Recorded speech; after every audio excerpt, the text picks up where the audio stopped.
प्राचीन भारत के महान राजाओं में एक प्रसिद्ध नाम है राजा भोज।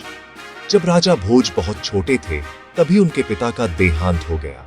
मरने से पहले उन्होंने अपने छोटे भाई राजा मुंज से कहा कि जब तक भोज योग्य न बन जाए तब तक तुम ही राज्य का कार्यभार संभालना। राजा मुंज ने वचन तो दे दिया, लेकिन समय के साथ उसकी नीयत बदल गई। राजा भोज बचपन से ही बुद्धिमान, तेजस्वी और धर्मनिष्ठ थे। जैसे जैसे वे बड़े हुए उनमें एक सच्चे राजा के सभी गुण दिखाई देने लगे। यह देखकर राजा मुंज भयभीत हो गया। उसने आदेश दिया कि राजा भोज को जंगल ले जाकर मार दिया जाए। जब जल्लाद भोज को जंगल ले गए तो एक निर्दोष बालक को देखकर उनका हृदय बदल गया।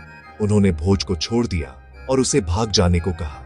जंगल से जाते समय राजा भोज ने एक पत्र लिखा और उसमें यह श्लोक लिखा, संस्कृत धीमे और स्पष्ट, मानधाता च महीपति कृतयुगालंकार भूतोगत सेतुर्येन महोदधौ विरचितः क्वासो दशास्यांतक अन्ये चापि युधिष्ठिर प्रभृतयो याता दिवम भूभृता नैकेनापि समम गता वसुमति नूनम त्वया यास्यति।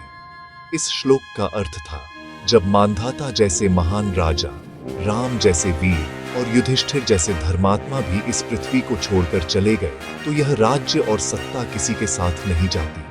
जब राजा मुंज ने यह पत्र पढ़ा तो उसे अपनी भूल का एहसास हुआ। उसने राजा भोज को खोजा, क्षमा मांगी और उनका राज तिलक कर दिया।